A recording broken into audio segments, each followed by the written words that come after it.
Welcome back to the channel, guys. It's me, darksaiyan, and in today's video I'm going to be talking about the real world Superman. Now, for those of you who don't know, the Realworlds is the umbrella title for 4 one-shots that are set in our world, and they basically explore the impact that some of DC's more popular heroes have on everyday people. So there's Realworlds Batman, Realworlds Wonder Woman, Realworlds Justice Society of America, and the subject matter of this video, Real World Superman.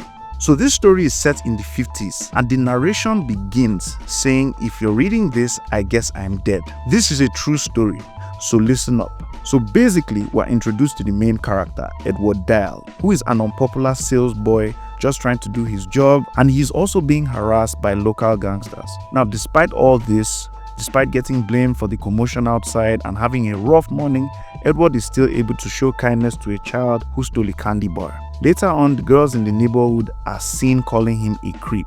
I guess because his mom ran off when he was a kid and his dad died last year. So yeah, that definitely makes Edward a creep for going through all that by himself. When Betty, his friend, says hi, and he tries to advise her that she's better than hanging around local gangsters like Pete. Pete is basically the dude that beat the shit out of him earlier. But Betty is like, no, he's so handsome, he's so fly, he's got a car, he's got money. You don't understand him, and you don't understand how the real world works. And Eddie does the smartest thing I've ever seen anyone do when having that kind of discussion with an individual. He says, yeah, you're right.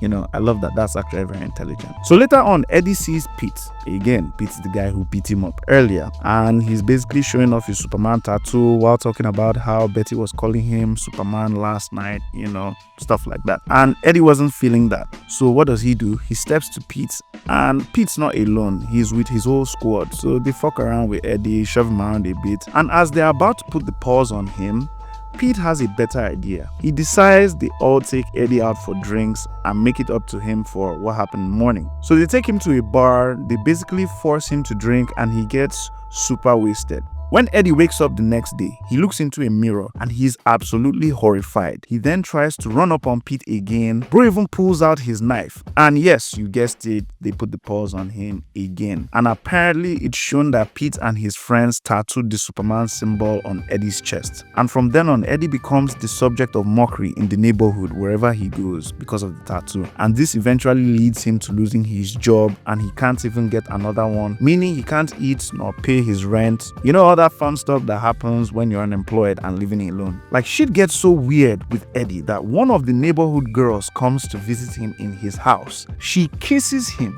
tells him she wants him. She shoves him on the couch, gets on top of him, tells him she's always liked him, and she keeps kissing him, only for him to see a flash and realize it was all a stupid prank so that they could take a picture of that stupid tattoo. And that makes matters worse for him because apparently his landlady doesn't approve of having ladies over late. So now she's threatening to kick him out. In fact, it gets so bad that Eddie goes back to his old boss and begs for a loan so that he can relocate somewhere else where no one knows him, but the dude is basically like, sorry bro, you're on your own. Now, Eddie is desperate and cornered, so he makes a stupid decision. He feels like Pete ruined his life. I mean, technically he did, but you know, he feels like Pete owes him. So he decides to go and rob Pete, but he's caught by the police and he ends up in prison. Now, while in jail on his very first day, while he's showering, the other inmates see the tattoos on his chest. And yes, you guessed it, he gets the paws put on him again. At this point, he's attracting beatings to himself. So while Eddie was in his cell, curled up on his bed after having the shit kicked out of him, he finally understands how the world works. He has had enough. He is done being the victim. He is done being everyone's doormat. He is done crying about his misfortune. He decides he's going to embrace the symbol on his chest, and it's going to stand for settling the score with everyone who ever wronged him. And after that, Eddie is looking massive, and it seems he's about to be released. And based on the discussion, it seemed Eddie took over the prison and actually got close to a high-level mob boss that is serving time in that same prison. So basically, the mob boss gives Eddie some pointers on how to run the streets and stay on top. So the first thing Eddie does after leaving prison is to go and find Pete